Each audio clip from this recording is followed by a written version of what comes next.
नमस्कार, India report में आप सभी का स्वागत है। बिहार विधानसभा चुनाव के पहले चरण में 121 सीटों पर मतदान होना है, लेकिन इन 121 सीटों में कुछ ऐसी सीटें हैं जिस पर लगातार लोगों की नजरें बनी हुई है। यहाँ पर कुछ ऐसे उम्मीदवार खड़े हैं जिनके जीतने हारने से बड़ा फर्क पड़ेगा और ऐसे 11 सीटों की बात कही जा सकती है जहां से यदि कोई हार गया तो ऐसा दावा किया जा रहा है कि उसकी राजनीति भी पूरी तरह से खत्म मानी जाएगी।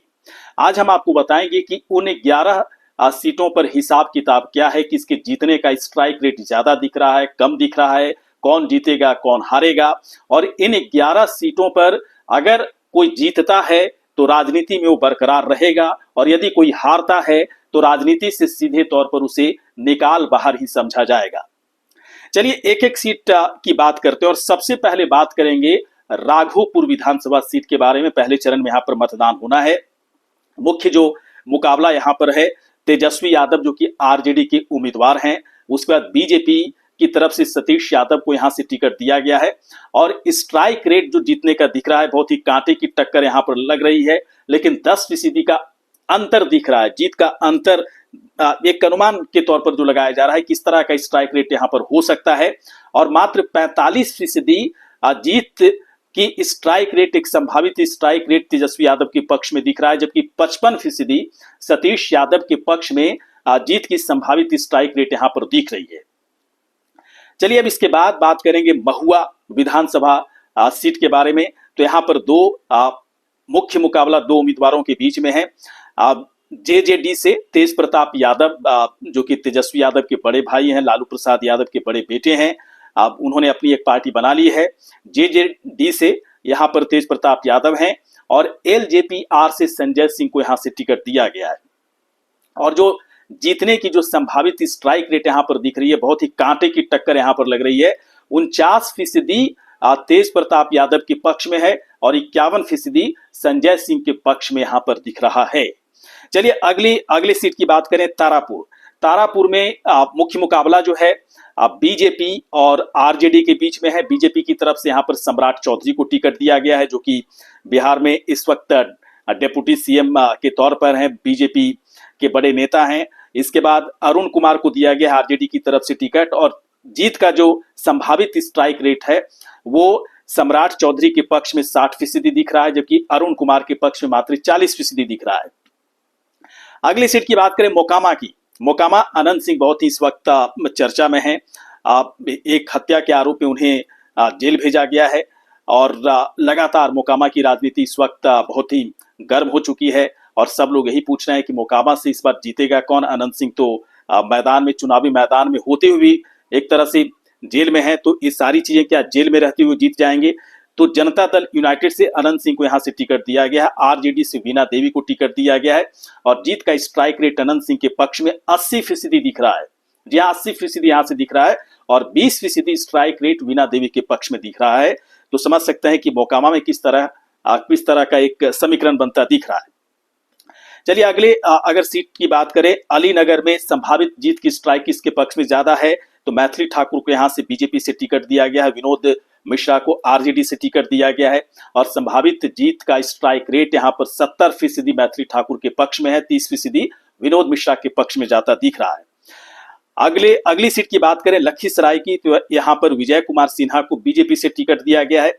अमरेश कुमार को कांग्रेस से, महागठबंधन की तरफ से कांग्रेस को सीट मिली थी, अमरेश कुमार को यहाँ से टिकट दिया गया है और संभावित जीत का जो स्ट्राइक रेट है 60% विजय कुमार सिन्हा के पक्ष में जाता दिख रहा है, जबकि 40% अमरेश कुमार के पक्ष में दिख रहा है। काफी गैप यहाँ पर दिख रहा है। अगली सीट अगर दानापुर की बात करें, दानापुर सीट के बारे में, तो दानापुर से राम कृपाल यादव को बीजेपी से टिकट दिया गया है और रीतलाल यादव जो कि यहाँ से अभी भी वो सिटिंग विधायक हैं, आरजेडी की तरफ से इनको टिकट दिया गया है और जीत की जो संभावित स्ट्राइक रेट दिख रही है 51% रामकृपाल यादव के पक्ष में दिख रहा है, जबकि 49% स्ट्राइक रेट रीतलाल यादव के पक्ष में जाता दिख रहा है। दानापुर सीट के बारे में पूरा हाल इस तरह का दिख रहा है। एक संभावित जो स्ट्राइक रेट है उसमें रामकृपाल यादव आगे निकलते दिख रहे हैं, लेकिन बहुत कांटे की टक्कर है।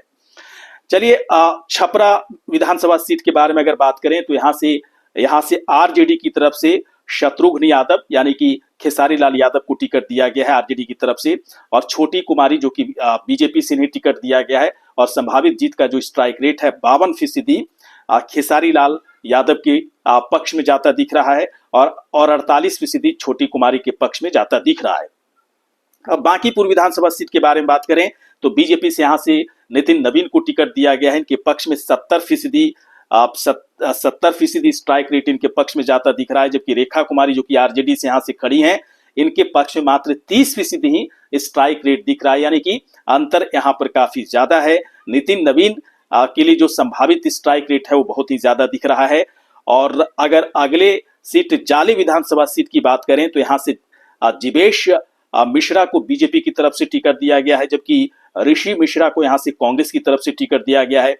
और जीतने का जो संभावित स्ट्राइक रेट है वो 70% जीवेश मिश्रा के पक्ष में जाता दिख रहा है, और 30% ही मात्र ऋषि मिश्रा के पक्ष में जाता दिख रहा है। यहाँ पर भी भारी अंतर दिख रहा है। और अगर सराय रंजन विधानसभा सीट के बारे में बात करें तो यहाँ से विजय चौधरी को जनता दल यूनाइटेड की तरफ से टिकट दिया गया है, अरविंद कुमार सहनी को यहाँ से आरजेडी की तरफ से टिकट दिया गया है, और जीत का जो स्ट्राइक रेट है यहाँ पर भी काफी गैप दिख रहा है। 70% विजय कुमार चौधरी के पक्ष में जाता दिख रहा है, और 30% अरविंद कुमार सहनी के पक्ष में ही जाता दिख रहा है। इन 11 सीटों पर एक संभावित स्ट्राइक रेट निकालने की है ना, जीतने की स्ट्राइक रेट निकालने की एक कोशिश की गई है, अनुमान लगाया गया है, और इस तरह के आंकड़े निकलकर सामने आ रहे हैं। अगर इन 11 सीटों पर अगर कोई कैंडिडेट हार जाता है तो आप अगर ध्यान से इसके पूरे समीकरण को, चुनावी समीकरण को, बिहार की राजनीति को अगर देख रहे हैं तो ऐसे लोगों का जो एक राजनीतिक एक पॉलिटिकल करियर है पूरी तरह से उस पर ग्रहण लगता दिखेगा। इसलिए इन 11 जो हॉट सीट भी कह सकते हैं, जादुई सीटें कह सकते हैं, इस पर मारामारी ज्यादा है, जीतने की होड़ ज्यादा है, और सबसे ज्यादा इन्हीं सीटों पर बिहार ही नहीं बल्कि देश की जनता की नजर लगी हुई है कि इन सीटों पर कौन जीतेगा कौन हारेगा। लेकिन इन 11 सीटों पर जो जीतेगा उसका राजनीतिक कह सकते हैं कि करियर तो आगे बढ़ने की पूरी उसकी चांसेस बनी रहेगी। लेकिन अगर कोई इन सीटों पर हारता है तो मानकर चलें कि बिहार की राजनीति से एक तरह से बाहर ही ऐसे लोगों को समझा जाएगा। आपको क्या लगता है कि इन 11 सीटों पर जो जीत का स्ट्राइक, जो संभावित जीत का स्ट्राइक रेट जो हमारी तरफ से दिया गया है, ये कितना सही आपको लग रहा है? अगर आपको लगता है कि सही नहीं है, गलत है, तो आप अपना स्ट्राइक रेट भी कमेंट बॉक्स पर जाकर रख सकते हैं, अपनी राय रख सकते हैं। आपको ये वीडियो कैसा लगा? अच्छा लगा हो तो तुरंत आप हमें सब्सक्राइब करें, लाइक करें, शेयर करें, साथ ही साथ कमेंट भी कर सकते हैं। नमस्कार।